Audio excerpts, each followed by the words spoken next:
श्रीपाद जयदेव गोस्वामी कहते हैं, वह सी वपुषि विश्वदेव सदम जलदाभम हलहति भीति मिलीति यमुनाभम केशव धृत हलधर रूप जय जगदीश हरे। जिन्होंने अपने हाथों में हल धारण किया है और जो अपने उस बलराम जी के हल के प्रहार से मानो यमुना जी भयभीत हो चुकी है और भयभीत होकर बलराम जी के वस्त्रों में छिप गई है, और इसलिए बलराम जी के वस्त्र नीलांबर नील वर्ण के हो चुके हैं। ऐसे भगवान केशव ने हलधर रूप धारण किया है। उस जगदीश की जय हो, जगदीश की जय हो। उपनिषद में एक बात आई, नायम आत्मा बलहीनेन लभ्यो। परमात्मा को बिना बल के प्राप्त नहीं किया जा सकता। फिर से उपनिषद का मंत्र, नायम आत्मा बलहीनेन लभ्यो। सो आत्मा को, परमात्मा को बलहीन व्यक्ति न लभ्य, प्राप्त नहीं कर सकता। माने बल वाला व्यक्ति प्राप्त कर सकता है। इसके दो अर्थ है। बलहीने न लभ्यो, बल के बिना परमात्मा नहीं मिल सकते। तो यहां बल का एक अर्थ है बलराम, बलराम के बिना कृष्ण नहीं मिल सकते। और दूसरा बल माने भुजाओं में है? या बुद्धि का बल, मन का बल, शरीर का बल। तो यदि ये बल चाहिए तो बलराम जी से प्राप्त होता है। ईश्वर भजन करने का बल, भक्ति करने का बल बलराम जी हमें प्रदान करते हैं। बलराम जी, ऐसे बहुत सारी बातें हैं, लेकिन श्रीमद् भागवतम में आपने सुना होगा कि जब कृष्ण द्वारिका में थे और व्रजवासियों को कृष्ण का विरह सताया, तो कृष्ण ने उस समय बलराम जी को ब्रज में भेजा कि बलराम तुम जाओ और व्रजवासियों को मनाओ, क्योंकि भगवान को विश्वास था कि मेरा विरह जिनको है वो विरह दूर करने का काम बलराम करेगा।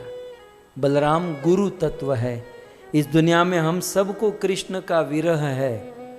प्रकट रूप से कृष्ण हमारे साथ नहीं है, तो हमारे और कृष्ण के बीच में एक तत्व है, और वह है बलराम तत्व, वह है गुरु तत्व।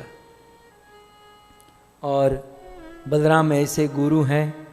बलराम जी के विषय में कहा जाए तो बलराम जी का एक नाम है दाऊ। इसको दाऊ कहते हैं। और हमारे ब्रज में कहावत है, दाऊ सो दाता नहीं ब्रज में कोई एक। क्या कहते हैं? दाऊ सो दाता नहीं ब्रज में कोई एक। ब्रज में दाऊ जैसा दान करने वाला कोई नहीं है। इसलिए यदि हमें कृष्ण भक्ति का बल चाहिए तो दाऊ दादा से मांगना चाहिए। वैसे बलराम जी ने धेनुकासुर को मारा, भांडिर वन में प्रलंबासुर को मारा, फिर वहां गए तो चाणूर या मुष्टिक को मारा, जरासंध के साथ भी युद्ध किया, रुक्मी कृष्ण के साले को, रुक्मणी के भाई को मारा, द्विविध वानर को मारा, नैमिषारण्य में बल्लव, और फिर हमने सुना रोमहर्षण सूत का भी वध किया। बलराम जी की बहुत सारी लीलाएं हैं, लेकिन वो जरा बलराम जी की पत्नी का नाम बहुत नहीं आता है, और बात भी सत्य है, रामायण में लक्ष्मण जी की पत्नी उर्मिला का नाम कहीं नहीं आपको मिलेगा, और भागवत जी में बलराम जी की पत्नी रेवती माता का नाम आपको कहीं नहीं मिलेगा, है ना। वही लक्ष्मण बलराम बनकर आए। यद्यपि देखा जाए तो सीता जी से भी अधिक समर्पण तो उर्मिला का ही था, क्योंकि साथ में रहकर जीवित रहना कोई बड़ी बात नहीं थी। अपने पति से 14 वर्ष दूर रहकर जीवित रहना, उनकी मंगल कामना करना, यह कठिन था जो उर्मिला ने किया। कई बार मधुसूदन प्रभु कह रहे थे कि भाई ये रेवती माता का नाम नहीं आता है। लेकिन भक्तों, ब्रज में कहावत है, दाऊ दाऊ सब कहे मैया कहे न कोई। रेवती मैया का नाम कोई नहीं लेता। दाऊ दाऊ सब कहे मैया कहे न कोई, लेकिन दाऊ के दरबार में मैया कहे सो होई। दाऊ के दरबार में जो मैया, वैसे दाऊ के दरबार में क्या, आप सब के दरबार में हम सब के घर में मैया जो कहती वही होता है। तो यहाँ पर भी माँ का ही चलता है, लेकिन क्योंकि वे ससुराल में है रेवती मैया, इसलिए आर्य संस्कृति, आर्य वर्ष की मर्यादा का पूर्ण रूप से पालन करते हुए आज भी बलदेव में आप जाओगे, ब्रज में दाऊ जी का जो स्थान है, मंदिर है, तो वहाँ पर दाऊ जी का मंदिर आप देखोगे, दाऊ जी का विग्रह, और रेवती मैया बिल्कुल कोने में खड़ी हैं। आप सीधे से तो देख ही नहीं पाओगे, साइड में जाकर देखना होगा। सो ऐसे रेवती मैया का चरित्र, उनका विवाह कैसे हुआ, संक्षिप्त में, सूर्य वंश के एक महाप्रतापी राजा हुए जिसका नाम था राजा आनर्त, और फिर आनर्त के पुत्र हुए रेव, और उस रेव के 100 पुत्र हुए, और उन 100 पुत्र में ज्येष्ठ पुत्र जिसका नाम था रेवत। और राजा रेवत, जिसका दूसरा नाम कुकुदमी भी था, कुकुदमी, तो राजा रेवत की एक बहुत सुंदर कन्या जिसका नाम था रेवती। ये सतयुग की घटना है, सतयुग की बात है, नाम था रेवती। अब रेवती इतनी सुंदर थी, इतनी सुंदर थी, उनके लायक कोई वर ही नहीं मिला।